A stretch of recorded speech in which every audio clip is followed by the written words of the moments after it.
नमस्कार दोस्तों। Michael Jordan का जन्म सन 1963 में ब्रुकलिन की झुग्गी झोपड़ियों में हुआ था। पिता मजदूरी करते थे। माइकल जॉर्डन का बचपन गरीबी और भेदभाव पूर्ण वातावरण में गुजरा।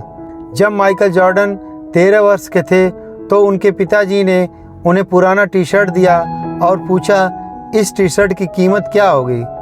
जॉर्डन ने जवाब दिया, शायद $1। पिता ने फिर कहा, क्या तुम इसे $2 में बेच सकते हो? यदि तुम ऐसा कर पाते हो तो मैं समझूंगा कि तुमने अपनी मम्मी पापा की मदद की। जॉर्डन ने सिर हिलाया और बोला, मैं कोशिश करूंगा। जॉर्डन ने टी शर्ट को सावधानी से धोया और फिर धूप में सूखने के लिए डाल दिया। अगले दिन वो टी शर्ट को बेचने के लिए एक व्यस्त स्टेशन पर गया। वहाँ 6 घंटे से अधिक समय तक बेचने की कोशिश की। अंत में जॉर्डन टी शर्ट बेचने में कामयाब रहा। अब उसने $2 लिए और घर भाग गया। उसके बाद हर दिन वह इस्तेमाल किए गए कपड़ों की तलाश करता, फिर भीड़ में निकल जाता और बेच देता। 10 दिन से अधिक समय बीतने पर उनके पिताजी ने उन्हें एक बार फिर से इस्तेमाल किया हुआ कपड़ा दिया और कहा, तुम्हें यह पता लगाना है कि इन कपड़ों को $20 तक कैसे बेचा जाए।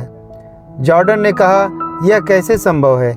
यह कपड़ा तो केवल $2 लायक है। उसके पिता ने फिर से प्रेरित करते हुए कहा, तुम एक बार आजमा कर क्यों नहीं देखते? कुछ न कुछ रास्ता तो होना ही चाहिए। आखिर में माइकल जॉर्डन को एक आइडिया आया। उसने अपने चचेरे भाई से उस कपड़े पर डोनाल्ड डक और शरारती मिकी माउस का फोटो बनवा लिया। फिर उसने एक अमीर बच्चे के स्कूल में इसे बेचने की कोशिश की। जल्द ही एक नौकर जो अपने मालिक के लिए बच्चों को कपड़े लेने आया, उसने अपने मालिक के बच्चों के लिए वो कपड़ा खरीद लिया। छोटे 10 वर्षीय बच्चे को वो कपड़ा बहुत पसंद आया, इसलिए उसने जॉर्डन को $5 की टिप भी दी। जॉर्डन के लिए $25 की रकम बहुत बड़ी थी, क्योंकि ये उसके पिता के 1 महीने के वेतन के बराबर थी। जॉर्डन घर पहुंचा तो उसके पिताजी ने उसे एक और कपड़ा दिया और कहा, क्या तुम इसे $200 में बेच सकते हो?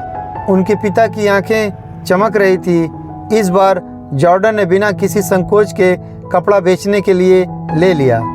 2 महीने बाद लोकप्रिय फिल्म चार्ली एंजल्स की अभिनेत्री फराह फॉकेट न्यूयॉर्क में एक प्रोमो करने के लिए आई।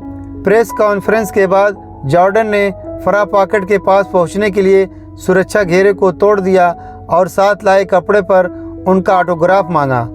जब फराह फॉकेट ने एक मासूम बच्चे को अपना ऑटोग्राफ मांगते देखा तो उसने खुशी खुशी कपड़े पर अपने हस्ताक्षर कर दिए। जॉर्डन जोश में चिल्ला रहा था, इस पर फराह फॉकेट ने ऑटोग्राफ दिया है, इसे मैं $200 में बेच रहा हूँ। जॉर्डन ने कपड़े की नीलामी की और इसे एक बिजनेसमैन ने $1200 में खरीद लिया। घर लौटने पर उसके पिताजी ने आंसू बहाते हुए कहा, यह मेरी समझ से बाहर है कि तुम ऐसा करने में सफल रहे। मेरे बच्चे, तुम बहुत महान हो। उस रात जॉर्डन अपने पिता के साथ सोया।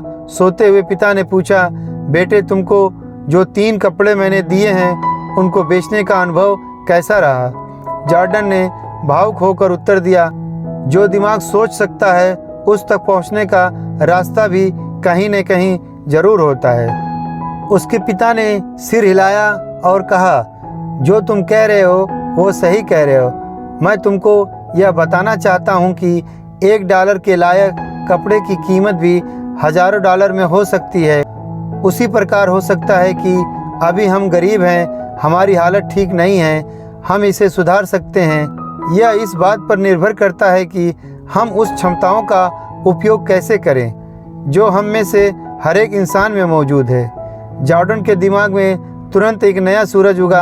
उसने सोचा कि एक सेकंड हैंड कपड़ों को भी अपग्रेड किया जा सकता है, तो क्या मेरे पास खुद को कमज़ोर रखने का कोई कारण नहीं है। तब से किसी भी मामले में माइकल जॉर्डन को लगता है कि उनका भविष्य खूबसूरत और आशावान है और उन्होंने अपनी क्षमता का भरपूर सम्मान किया।